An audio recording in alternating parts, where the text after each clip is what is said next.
Guys, ang inyong kamagbubukid ho ay papuntan ho uli sa bukid. At hindi pa ho kami tapos sa aming ginagamasan. Nandun ho sa tabing karsada, munti ka ng madulas. Munti ka ng madulas. Nag-slide ho ako sa pilapil na yun. Nagandulas mo.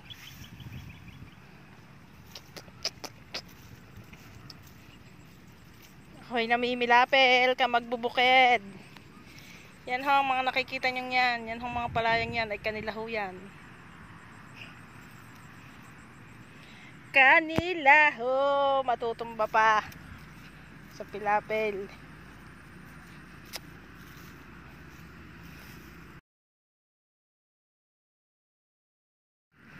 Ako ho'y doon pupunta, doon sa paparumpa. Yan ho, aking kasama ay naandon at naghahalo ng abono. Masabog ho sila bukas.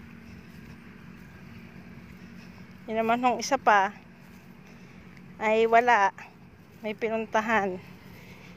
Ma-payout muna daw ng sa birthday ang senior, kaya ako lang hong mag-isa. Sabi ko ala, hindi ako nagamas pag ako lang mag-isa sa palayan. Walang kausap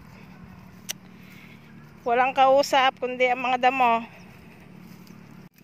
Kaway-kaway ho sa mga marunong mamilapil dyan.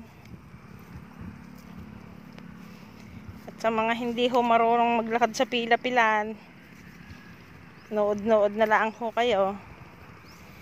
Yan o, ganyan ho. Hindi nadaan ng pilapil ka magbubukid.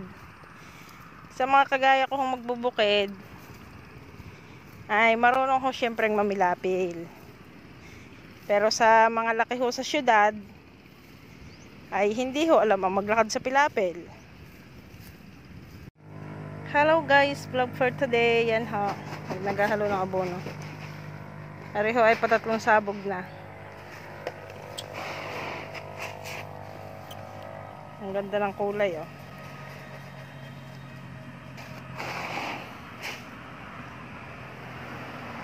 Brown. Yan guys, tabing karsada hong are. Ang aming ginagamasan pa, hindi pa yari. Ang aking mga kasama ay wala pa eh. Naandun pa ho ang iba.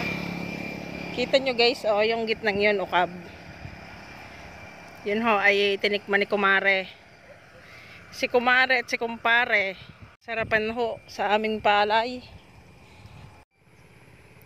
Kita nyo guys yung pilit ho tinitikman ni kumare at ni kumpare. Masarap daw ho ang lasa ng aking palay.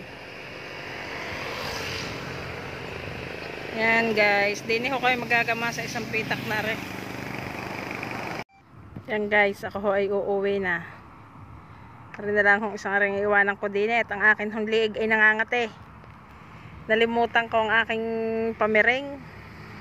Talaga naman hong liig ko kating-kate sa tusok ng palay.